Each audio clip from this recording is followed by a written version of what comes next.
all of you for coming. This is really thrilling. It's Halloween, and we weren't sure if anybody was going to show up. We thought you'd all be out trick-or-treating or something. I've had this fantasy.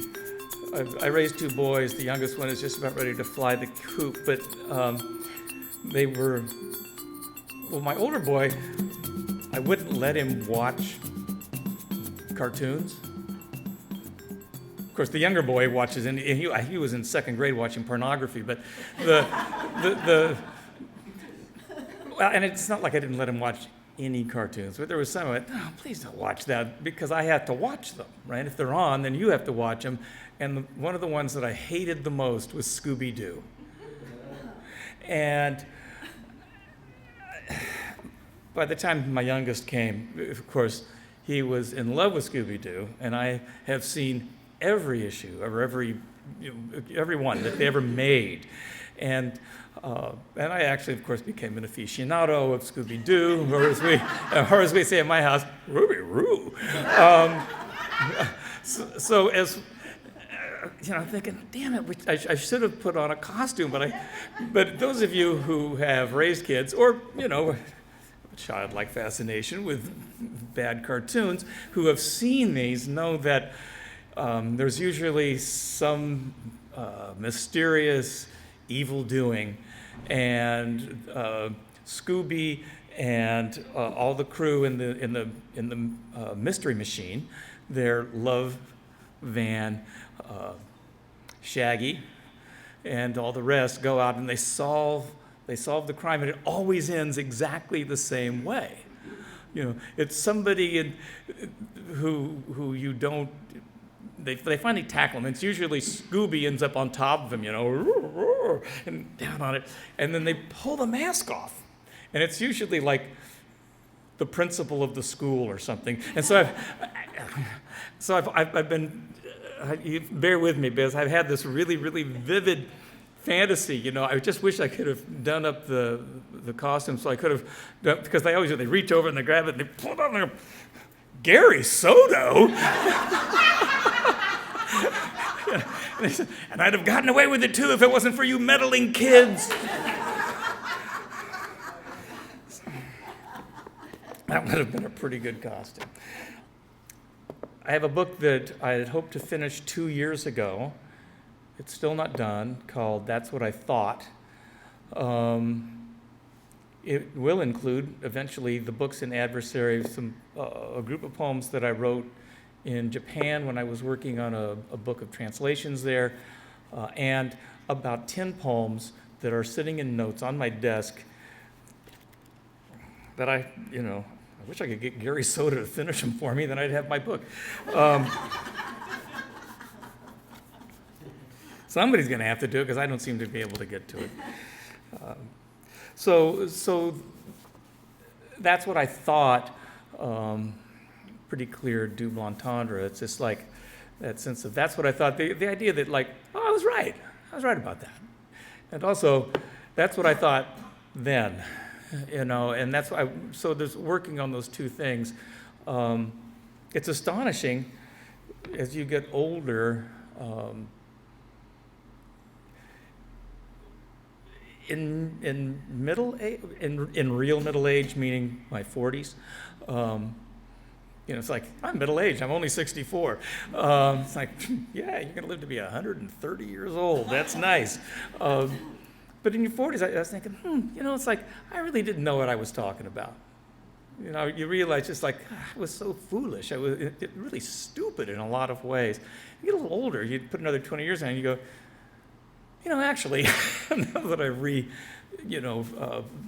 look at this again, I was pretty close the first time. So most of these poems take place, about a third of them take place in my home in the Central Coast up near Santa Cruz, and 2/3 of them take place in various places where I've traveled. Reading this book, I'm hoping that people will think I am well-traveled. I am not. But the little traveling that I've done has meant a great deal to me. So This is a poem that I wrote when I was in Italy. I like that. Chris says when I was in Italy, and you always have to say, which time? But when I say I wrote it in Italy, it was the only time I've been in Italy. It was 5 o'clock, and the clock in the old stone tower rang 5 times.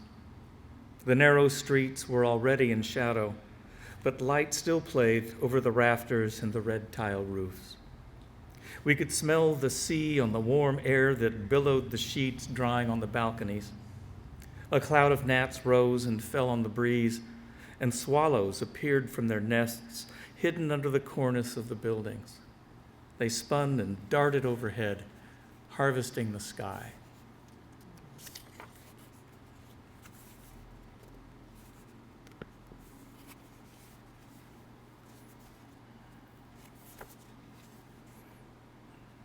Beach grass caught the milky froth blown in from the sea.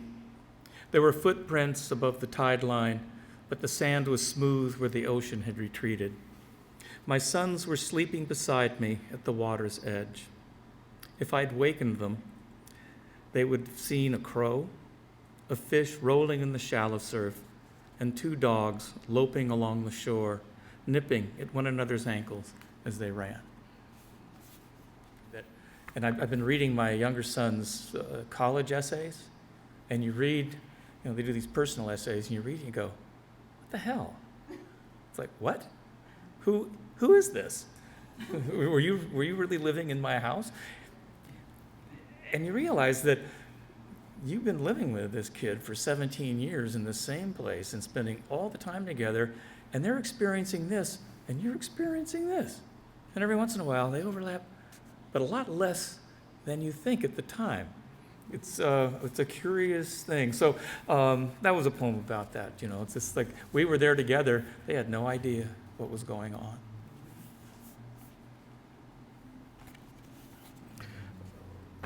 I was trying to find a poem about mushrooms. You had a beautiful poem about all the fall colors, and I have a poem that's just about fall colors. In fact, I probably could find it easier in our sentence as a poetic form book if I had it with me.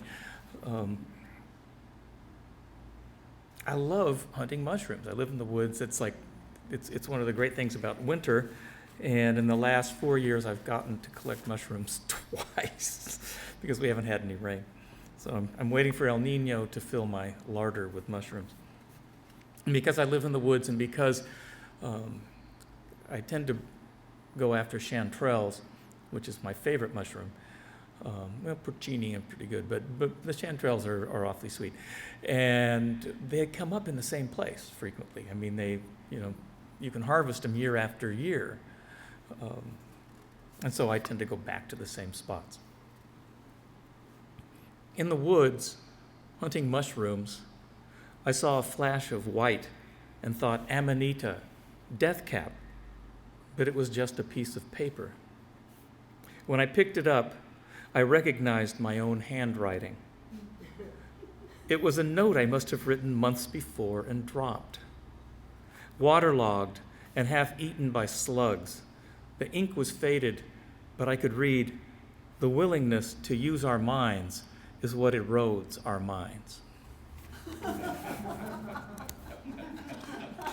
Talk about a found poem. It's like you have this great idea and you just drop it and the bugs eat it, Wipe the slugs off your poem. Hey, not bad. What does it mean? I don't know.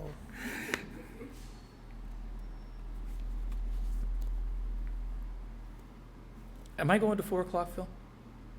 Good. Is that good? Okay. I just want to see how fast and if I should skip poems or not. Okay.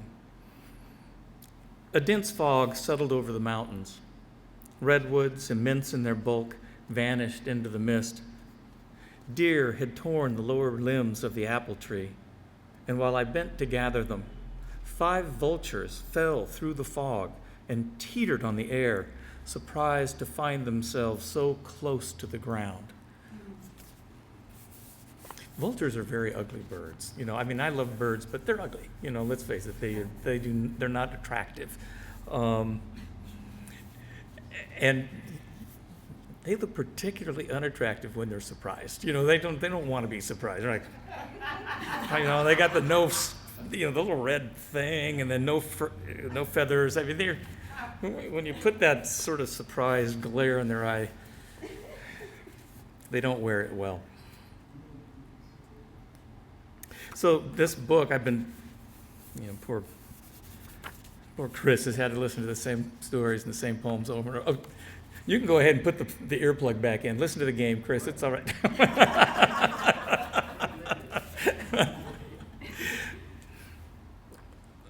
Birds and death. This book is there's a lot of birds, a lot of death.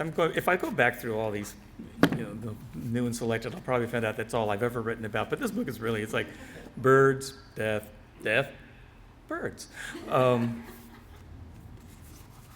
And in between, that willingness to use our minds.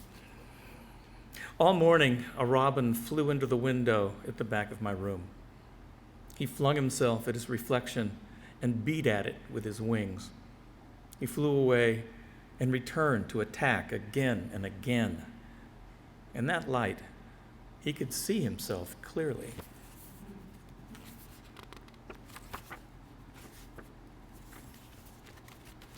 Got an email this morning. My old mentor and dear friend was moved today into the Sunshine Villa. It sounds so charming, and you all know exactly what it is. It's just like next step, the grave. Yeah, I mean, it's just death's waiting room. But yeah, he's in there. So this is for Gene. This is a story he told me. He's an artist. He taught me everything about being an artist.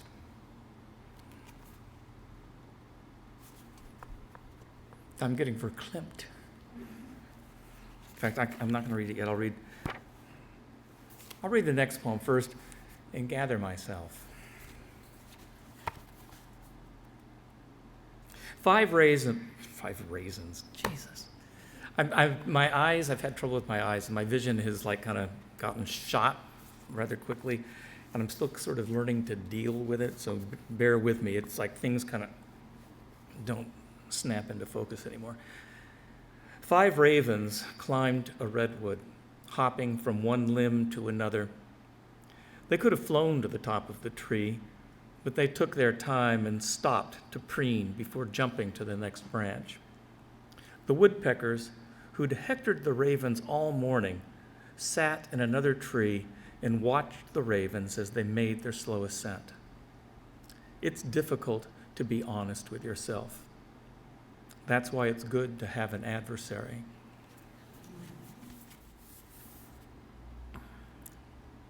Gathering mushrooms in the forest, I saw a mountain lion slip behind a tree and move off toward the stream. The sun was setting, and light streamed up the canyon and lit the tops of the redwoods.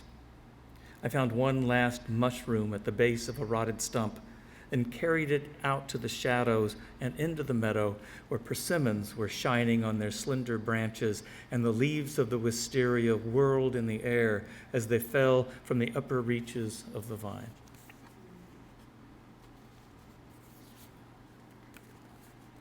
The slash pile spits and cracks as the branches burst with the heat of the flame. The sounds are amplified back from the woods, and though I know there's no one there, it's impossible not to hear footsteps and think someone or something is walking in the shadows just beyond reach of the light that jumps and shimmers with the flames.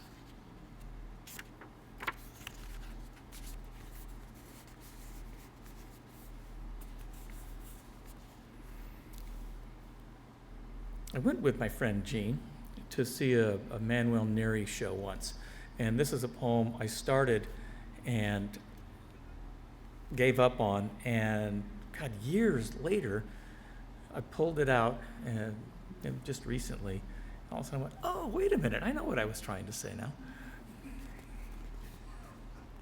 Now, that's what I thought. That's what I wanted to think and just couldn't get to it. It's not the jutting breasts or the pose that makes the sculpture so alluring, but the model's willingness to respond to the sculpture's commands. His hand pushing one shoulder forward from the other, the weight of her body held now by a slab of bronze.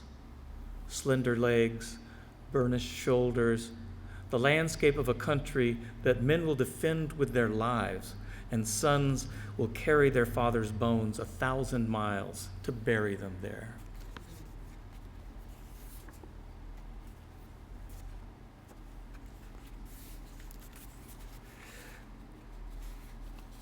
Talking about my brother earlier today, I've known people with very, very loose minds, but I don't think I've ever known anybody with a looser mind than my brother. He lived in Mexico off and on for many years. This was in the days when he was still drinking and drugging and doing crazy things. And one of the crazy things was to stay way past his visa in Mexico. Kind of went native. He was down in Chiapas, and he was kind of living on magic mushrooms. So I had to go down and get him. And I met him in Oaxaca. And he took me on a little walk through the marsh. In a shack outside Oaxaca, a shirtless man in torn pants offered to sell me his father's bones. He unfolded a filthy handkerchief that cradled dirt clods and a few broken twigs.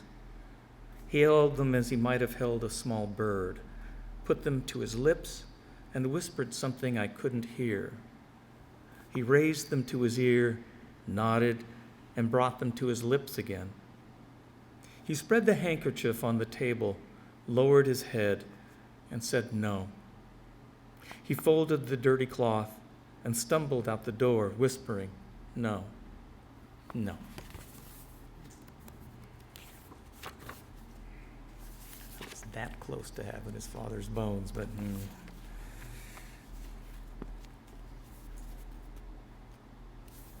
I may have to skip some of these.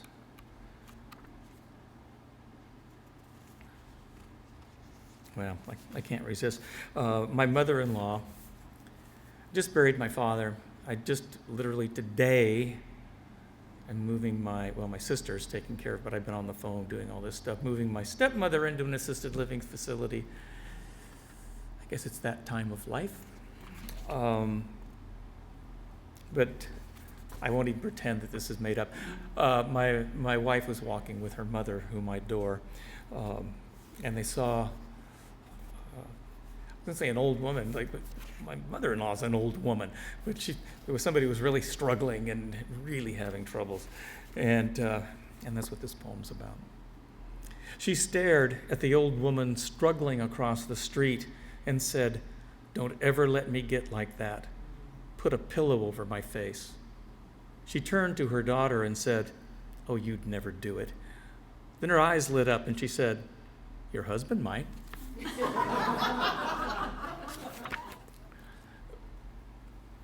My oldest boy, in graduate school, as I mentioned, PhD in literature, already has an MFA in poetry. I blame Chris.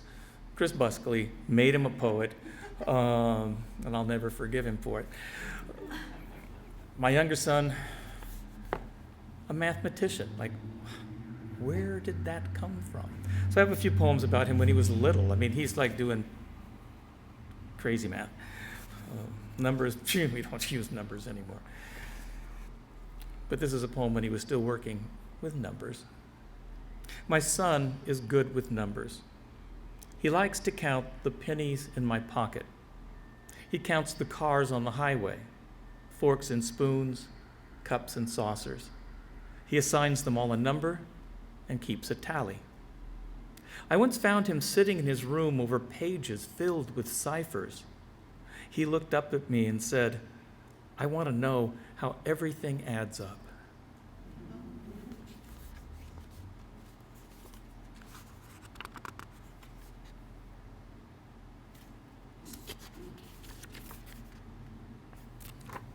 There's another one about him. My son put a sheet of paper in the middle of a field to catch whatever fell from the sky. My son was patient, not afraid to wait. Under a microscope, he identified pollen, dead skin, bits of insect wing, and put a magnet to the rest. He lifted the tiny specks for me to see. He was old enough to know what he was hungry for and what he'd found. "Look," he said, "stardust."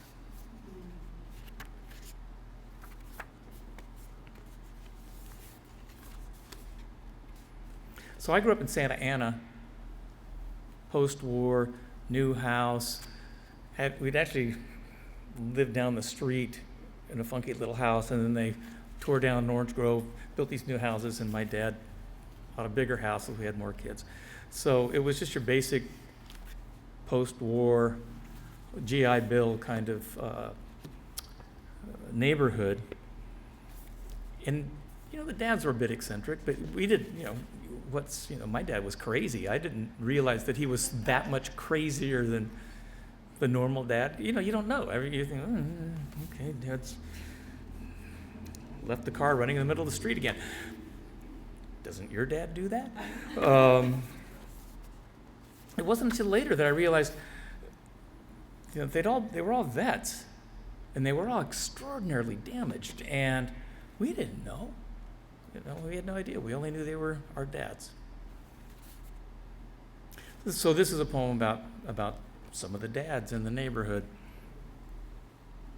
We grew up hearing war stories. The man next door came to beside his downed plane and discovered someone cutting off his finger for his ring. In the backyard, we shot the pistol he'd taken from an Italian officer. My father hunted men in the caves of Okinawa. His friend found the skull of a Japanese soldier there, polished it to a bright sheen, and sent it home to his father. Down the block, a neighbor gave his son a handful of photographs: women playing with their breasts, a man entering a woman from behind, a group of soldiers standing in a circle around someone with a sword. Such extravagant, incomprehensible gifts. The woman, the gun, a man kneeling beside his own head, which had fallen a short distance from his body. Thanks, Dad. And thanks, son. The human skull is just what I wanted.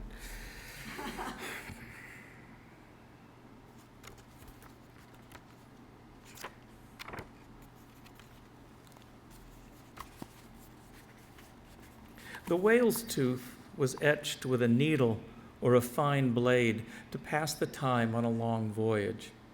On one side, a woman sits bare-chested, a cloth draped over her lap, her body disproportioned, the execution awkward. On the other, a three-masted whaler in full sail is depicted in stunning detail, the proportions perfect, the masts and rigging rendered with passion and precision. The sailor had seen more ships than naked women. Or perhaps his drawings betrayed his truest affections. The woman was a gauzy memory, an invention, but the ship was at hand.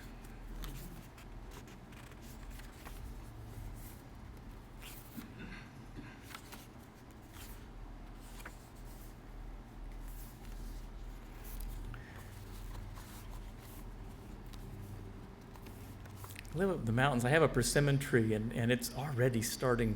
The persimmons are orange. It's crazy. And of course, then my azaleas are blooming. What the hell is that? It's October. It's like, no, it's not spring, really.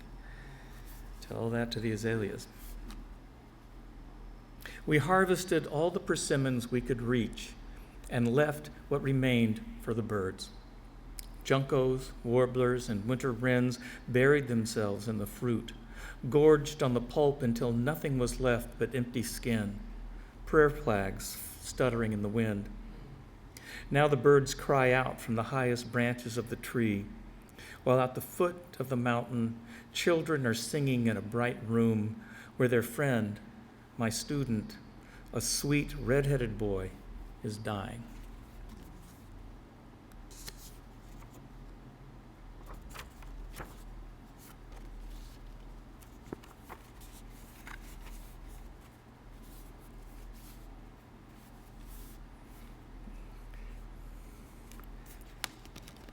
One of the neighborhood characters, and I was in a neighborhood that didn't have many characters, I mean, except for these crazy dads.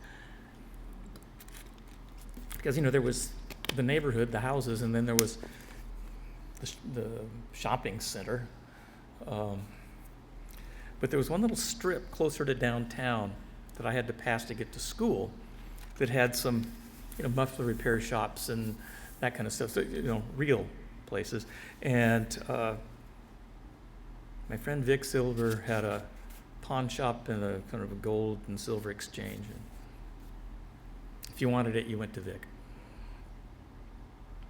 I can't remember everything. I can't remember the name of Vic Silver's wife, though I recall the number tattooed on her arm, the iron fence around their house, the grates on their windows, the alarms, and the gems hoarded in their basement. Every morning, Vic Silver lit a cigar, let it go out, and chewed what was left all day. He carried a wad of bills as thick as my wrist, and he'd peel off hundreds for a car or a necklace. He sold my mother jewelry at a bargain. My wife sometimes wears the ring I bought from him when I was a boy. Every afternoon on my walk home from school, I picked a pomegranate from the tree that grew beside his shop. The plant was so laden with fruit, I didn't think he'd notice. He noticed, all right. He knew exactly how many pieces of fruit were on that tree. Okay. How many have I got? Oh, I only have two. Hopefully I have time to read them. One's very short. Tiny moths appear and vanish, reappear, and vanish a moment later. There must be a shaft of light striking them from above, or the moths have found a way to travel between worlds.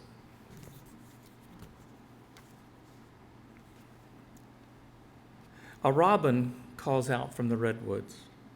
Siskins shatter at the feeder, and doves coo side by side on the roof. An eagle drifts overhead, shrieking like a lost child. A house finch runs his scales, and a chickadee repeats, "Chickadee, chickadee." How strange.